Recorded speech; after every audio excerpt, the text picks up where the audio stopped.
Вот, друзья, смотрите, какой движ идет. Чакман и Кабелько работают в паре, видите? Весь асфальт вынимают.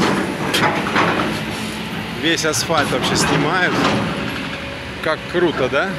Будет новый асфальт у нас скоро. Обалдеть. Круто. Серьезно. Тема, да? СК-260. И новый, короче, асфальт будет здесь. Все новое будет вообще. Все супер будет. Вот такой лайк можно будет поставить нашей администрации. Вот, смотрите, как суперски все. Счастье-то какое, счастье. И ель даже голубая, помните? Такая есть. Анекдот такой. Голубые ели, да? Голубые не только ели, но и пили. Вот, друзья. Все, пока-пока.